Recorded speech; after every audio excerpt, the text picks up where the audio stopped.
Alright, here's a little yard update. This is my side yard. I filled this big huge divot where that's just the top of the oak tree. That down there is the trunk. And I had about a 15-foot wide crater here I had to fill in. I raked it all down, box bladed it with the tractor. Came over here in the backyard and started leveling all this off. I spent about 11 hours on my little tractor, and that's I think how I hurt my hip.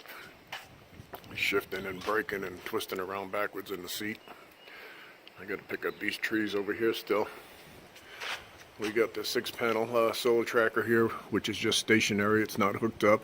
I got to dig a trench in here and run all my wires still. I got a 90-watt solar panel down there laying on the ground, charging the battery in that 4-panel tracker with the Canadian Solar on it. Why am I using a 90-watt panel? Because I've got 3 of them I'm not doing anything with at the moment.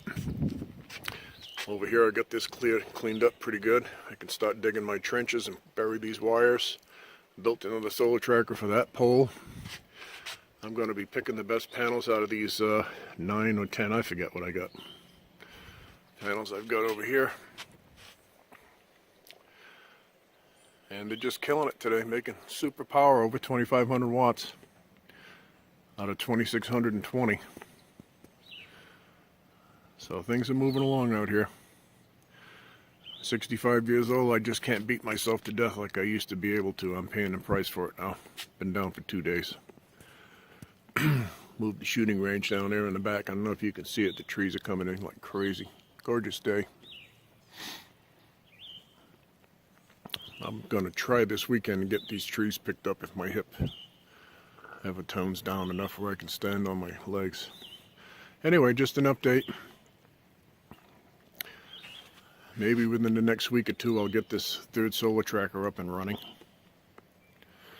I've got a new solar controller I'm going to be showing here on my channel shortly with a high wind speed parking. Pretty cool unit. I can just get so much done per day. I'm just one guy. It's a lot of work. Anyway, that's an update from Saturday. I think it's the 20th of April. Out here at the Tennessee Off-Grid Project. Hope everybody's having a good day. I might make some videos today since I can't do much else. Alright, over and out.